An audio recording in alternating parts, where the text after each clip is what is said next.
and whatever I see is smiling at me. Love is who I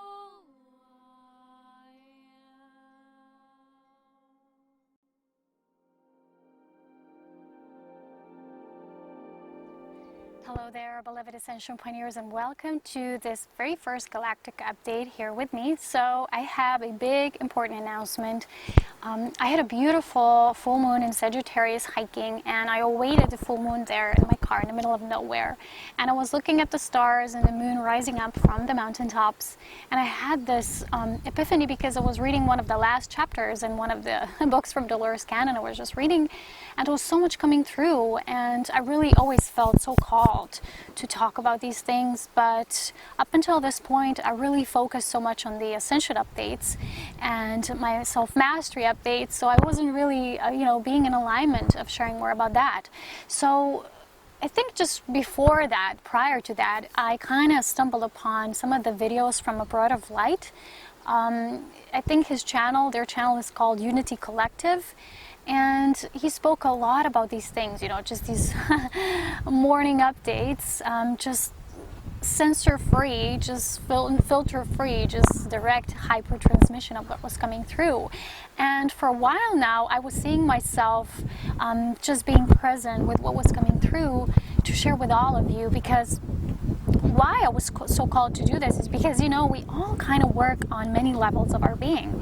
And as much as one part of you is focused on something, the other part is wanting to be focused on something else. And in this first update about why are we truly here, I wish to talk a lot about this, the nature of our multidimensionality, because a lot of people now, because they don't get the understanding of how they can be so diverse, and they want to be filtering something this way, but at the same time they feel not so specific in what they're doing, is because we're waking up to parts of us that are in parallel, they're happening, and they're kind of waking us up to many different variables to who we are and many different potentialities of what we're exploring here as a human race, as a collective of human beings.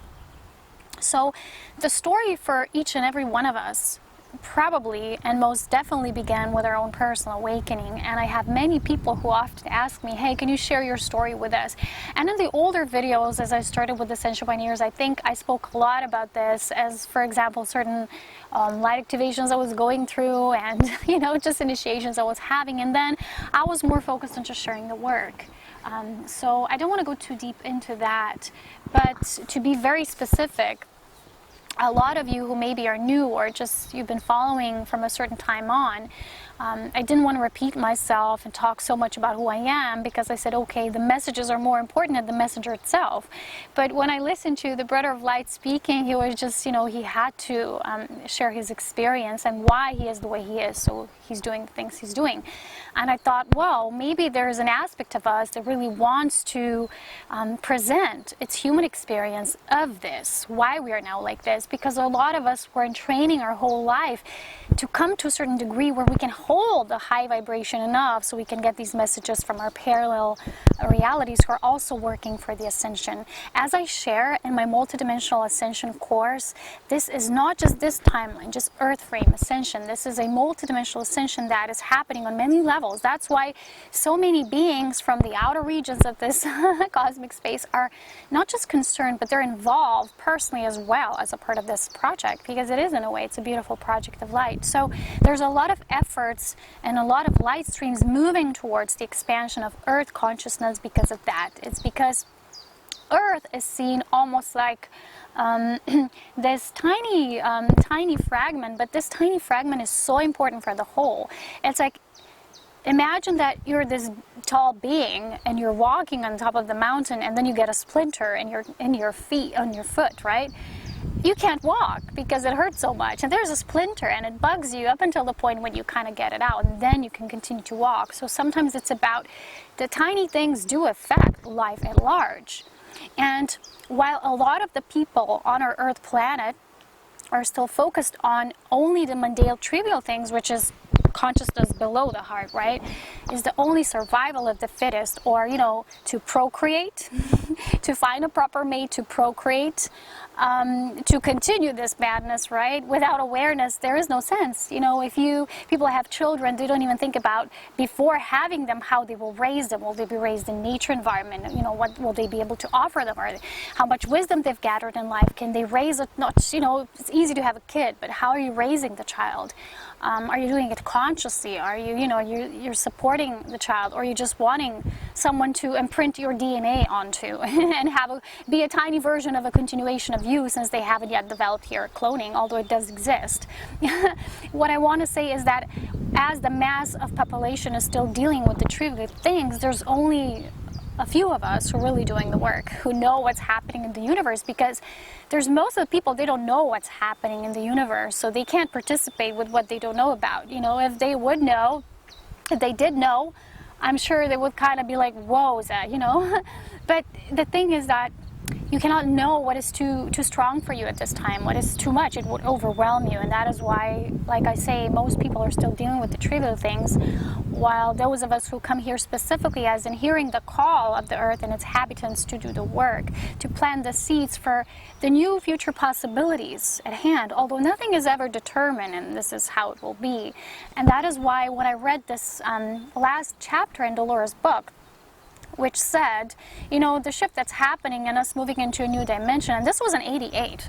Watch what I'm saying, we're now 2016, which is, whoa, you know? The future, look at the interval of the things that are happening with the intervals of time. There's much more development in shorter time frames now. So think of the nature of the possibilities, that the things that we're talking about in the 80s, or the channels that maybe came through even in the early 50s, or when there was apparently the first ET, you know, paranormal activities happening, and they had all this Area 51 and these things, right? This was just the beginning, and now everything is speeding up, and there's more and more beings participating with what's happening. But if we're only focused on this is all there is, you know, like I said, to mate, to procreate, and to actually repopulate with just more versions of you without any sort of awareness what's really happening, are very low levels of human awareness. So this is the lowest level of human awareness. Well, the lowest is just survival. Then the next one is the procreation.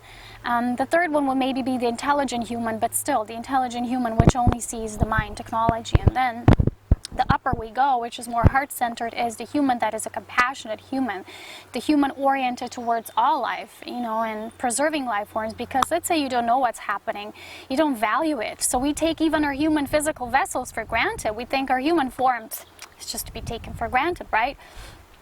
And because of that, we don't do any steps forward. We say, it's not going to happen in the course of our lifetime. The change won't happen, so, you know, I'm good to go. So it's just party, procreate, and just, you know, persist in that. Just live through it.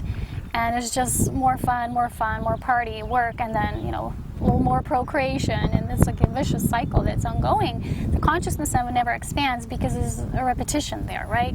And the thing is that there's new consciousness and sparks of it coming up now, which sometimes make people wonder, but these moments are still, with the mass population, are very tiny, tiny moments.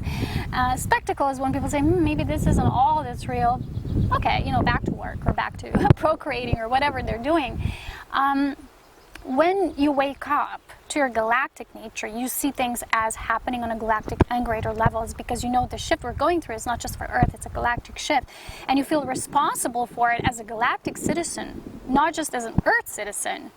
And that's why most Earthlings are not as aware, because they think of themselves only as earthly, and no one is only earthly. It's just that their consciousness only reaches to the point of knowing only earthly.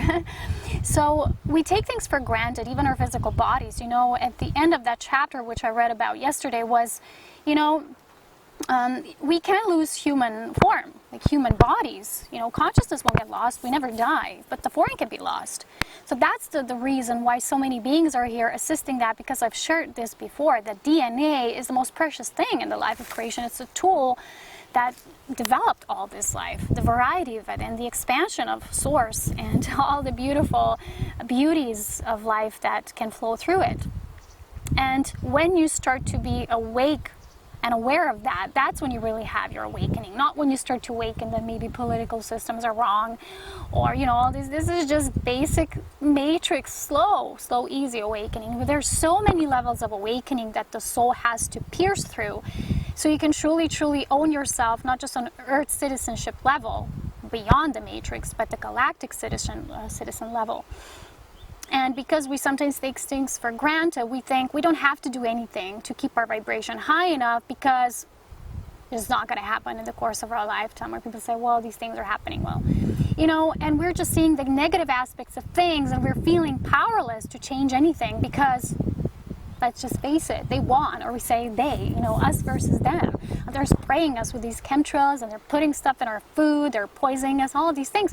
Well, the thing is that Spirit showed me that a lot of these things are actually happening for people to wake up. Not just that, but when you simultaneously are able to raise your vibration high enough, these things that are kind of coming against you, almost like when you have a virus and you get a flu shot, it's also a virus in a way, but it kind of helps you get over the disease. It kind of helps your body to be more resilient, so you evolve and you're not susceptible to that disease anymore at the end. Well, if you really get the proper treatment, if you know what I mean, not just that, which is another story which I won't go into now. But what I want to say here is that a lot of these things that are happening to humans that are being created at this time, like these chemtrails and so, are also in a way serving us to do that work, to become more, it kind of propels our evolution, because it makes us resilient to those things. I'm not saying just go out and bathe, right? But proper amounts of anything, even if it's negative to our system, they will kind of lift up the body's resilience to it. So a lot of this, what we feel is dark and heavy, has a purpose in itself as well, because the light and dark always are one, they meet. And once we have the wisdom to see beneath the appearances, we will see through that. And that can only happen on the level of you waking up to your galactic consciousness. So I have a beautiful course called the Cosmic Convergence. I have a lot of knowledge shared there. For those of you who want to move up more to the galactic levels, not just the human knowledge, just the human personal development, it is important, because I think the human personal development opens the gateways to greater levels. And of course, we cannot skip steps. But a lot of you are already there. You feel like there's a string of DNA being activated, there's key codes being unlocked within your own personal DNA framework, and you're willing to work on it. Because why? You're an Ascension Pioneer, you were sent here for that reason. That's why you're listening to this now, because you feel a stirring in your heart, you feel a longing to serve. But you cannot really serve once you remember why you really came to serve here in the first place. You're just a wanderer, and that's okay, that's a part of the journey. But then it gets more and more conscious, it gets more and more permeated through all layers of who you are. So if we're going to continue to do this, I don't have to raise my frequency, I'm just going to live and have fun in this life, and screw this ascension thing, we're just continuously putting that into our timeline. And as it was shared yesterday in that paragraph, was that thoughts are energies, so they don't go away. They're influencing the whole, and if humans on a collective level think a certain way, then they create certain results. So the main thing about this whole ascension was to raise our frequency enough so we'd be prepared for when the dimensional shifts occurred. And a lot of humans, because they don't have the knowledge of what's happening in the universe galactically, not just to this planet, because we're not the center of the universe, they're not doing the work. Trust me, if they did know, they would do anything, and they would get self-help. They would, they would say, I'm grateful, just show me the money. Because I've met a lot of people who they've come across my path, and at the end, they didn't show any gratefulness for that, because they weren't aware of what's happening, and they kind of remain ignorant, and they didn't even see the value that you, as a star being, as awakened being like that, of your star origin and your mission, and you're sharing that with them, and you have a certain contribution there, and you can assist. But we can't really assist if we're not directly asked, and if people don't want it. The thing is, we can't interfere. That's the whole thing, because we can project too much of our consciousness into that, the live stream of someone else, and that again is an invasion. We don't want that. Invasions are not just light or spaceships coming in without being wanted, but it's really just also our own contributions and the way we treat one another. It has to be with respect, but like I'm saying, there's most of the humans that are still living on these trivial levels is just, you know, the mundane daily life and survival and procreation and serving the self. They cannot see what's happening, and therefore they're not choosing it. If they're shown, you know, we still have choice. Will you work for it or not? And even when we're shown, not everybody will do the step and the transition. So the thing is, with those of us who have this galactic remembrance, why we so eagerly assist and devote all of our time to this is because we see no separation between us and what's happening. Because if you are a part of the whole, it affects you just as well as, you know, if there's a being there in Pleiades and it's sharing its live stream of consciousness with someone, maybe a channeling or whatever, through a person, and their stream of DNA lineage and soul memory lineage, they know that it affects them just the same as this body that now incorporates here, you know, planetary consciousness and earthly being consciousness. So it's very important for us to start remembering our galactic roots, because it's vital, because it's all of us. It's the whole galaxy is shifting. And like I said, people, when they don't know what's happening, they rather stay in the null zone, in the not knowing zone. It feels easier, but let me tell you the truth. What sometimes feels as easy, it's not necessarily going to be easier. It's just a temporary band-aid. Eventually you're going to have to rip it off and see what's underneath. It's just how it is.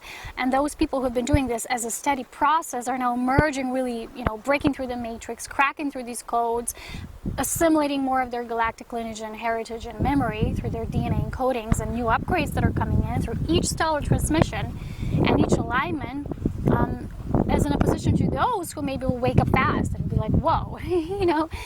And when I say wake up, it's not just wake up to, okay, I need to change my diet, you know, or maybe change my job. And again, still the self to self to self. True awakening to the galactic level is not just awakening to you in self-help and self-improvement. It's one step, because you are, of course, part of the whole, but it's also you being initiated into being a universal citizen. And remembering what that means in truth. It's the unity consciousness we're talking about here. So for me, as in my journey, for those of you who were asking me in this first update, and the second ones I will go more deeper into the subject. So today is just a short one to kind of introduce what these videos will be all about, some of the rambles about many things in this galactic nature that I really love to talk about.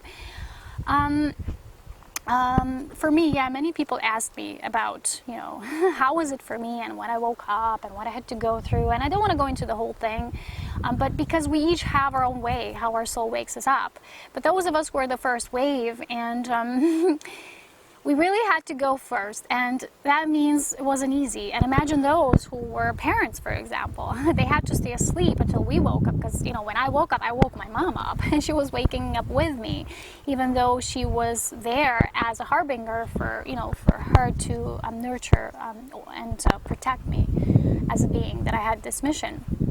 So I don't like to go too much into the details, because then people think, wow, you know, it becomes about the story. And it's not about the story. It's just we're each a unique being with a unique energy transmission, with a unique purpose. And as much as we resonate with our brothers and sisters who are doing this work of service, we're still going to have a unique input. And sometimes we might say, oh, but they're doing this, and why am I not doing this? Well, guess what? Because you're doing this when you're doing yourself. And our contributions are so interwoven and interlayered that it's actually so beautiful when we see the differences in the way we serve, but it's still one galactic citizenship kind of service. It's a unity collective. So for me personally, that journey began in 2009 towards the end, I will say, and generalize it was 2010 that I was waking up. So for me, it's the 7th year now. And it's been really intense so far. These first 7 years were constant training. It was really, for me, it was like, whoa. And as I was told, I think in some astrology, that 2018 will hold a new key for me when I will really start doing my work, that up until then will be just preparation. It really does resonate with the whole number 9 cycle, because it's like everything we go through, there's like these cycles. And they do have numerology aspects to it, and our soul chooses these things. So it feels like it is connected with that. And 2 more years. And for me, when it began, it was really intense, because it was so much at once that I didn't know how to filter through information. I remember I was watching all the videos, and everything just felt right and resonated. And at a certain point, you get to initiation when you see, maybe not everything is as it looks to be. And then I had to go through the New Age BS system, and I had to go through every single encoding, and I had to pierce through all those veils until I get more and more into self-mastery. So as I was transitioning, and that is why I don't delete my old videos, because they actually show my transition in a way, so people can see how I actually transformed. It's not just through words, it's actually seen in the videos and how I was shifting as more and more of the soul embodiment was being in progress.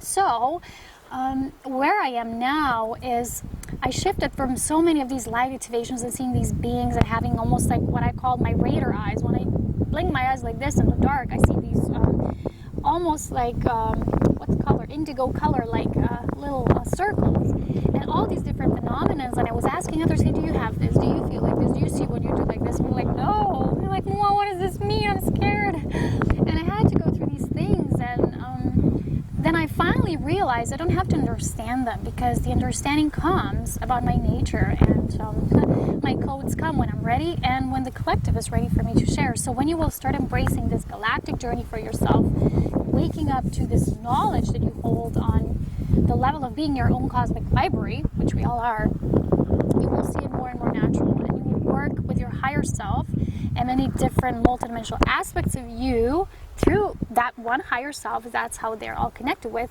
and piercing through. You will start to more want the synthesis, and what will be more most important, and what I want to share here towards the end of the video, is for me it started to be mostly all about my human self. So the more that I actually awakened to this galactic memory, was that the key lies in the very minute human encoding, and that the human inner child, our inner birth, the product of creation that we are as a human, is vitally important, because the old spirituality denied the human and wanted to subtract the human out of the equation. And that's why now those of us who are awakening to galactic heritage, we're seeing that, wait a minute, the human has such an important key. Why do we miss that? Wait a minute, and we're starting to work more with the human aspect and embracing the human psyche, the human emotions, because the human part, the human counterpart, has been in communication with the higher realms of our star-seeded nature for eons and eons of time. But a lot of these projects, even if you were involved, I don't know, maybe in ET projects or reading Dolores Cannon's material, a lot of it was related, was kind of like, how to call it, but let's say certain ET groups were very much fascinated by these projects, and the being who was channeling forth information usually said, well, they have their own interest as well. And a lot of these projects were kind of sometimes seen as an on one direction movement, until the human counterpart was grown up enough to have its own voice. And this is where we're now. That is why how I'm seeing it, how I'm shown, is that a lot of us who are waking up, who have woken up, we're now needing to more step up in embracing our human nature and seeing what the vital human counterpart has been trying to tell us for eons and eons of time, so we can incorporate it, because that's the whole mission of this Earth project. It's not just, okay, it's about Earth, is this planet Gaia, yes, but it's also about the human race, and it's also about the human, which is an aspect of creation that has an important voice. So this is where I am now.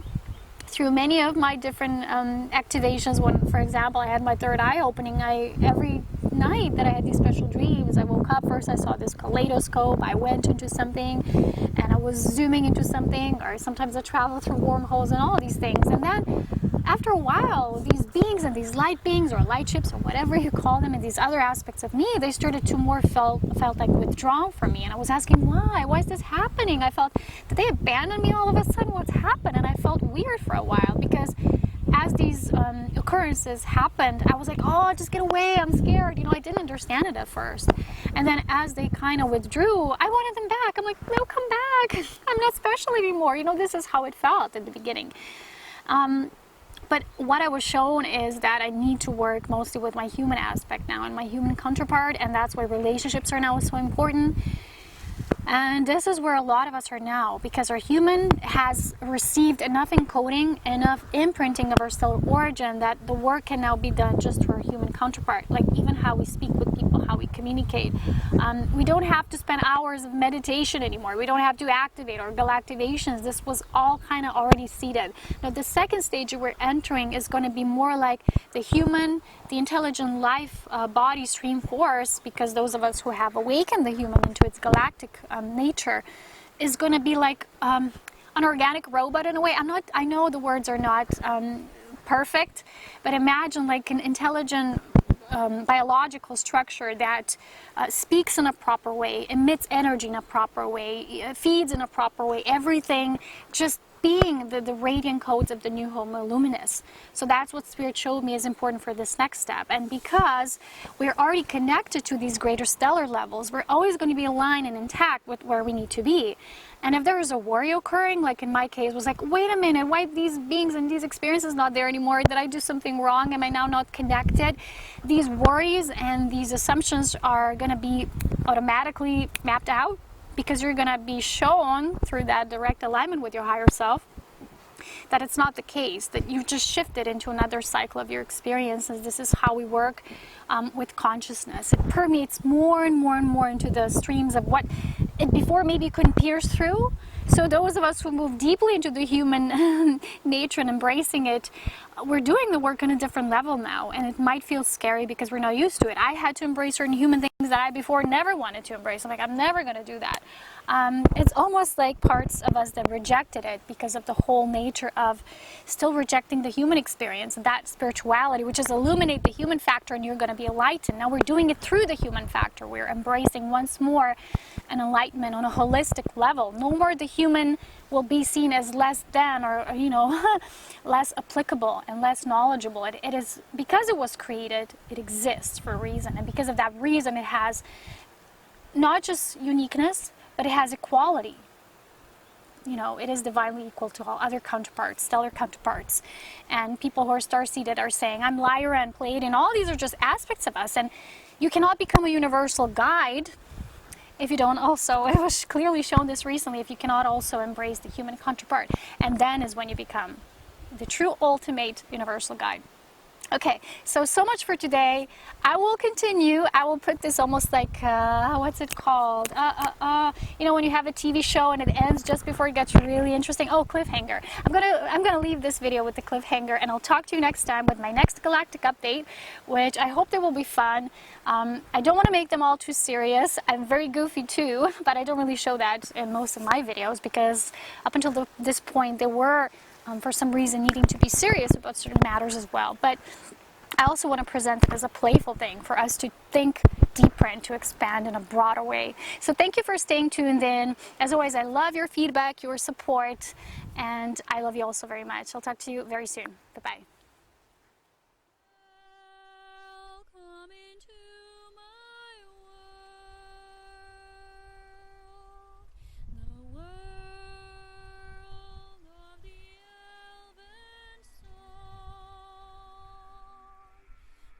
Magical.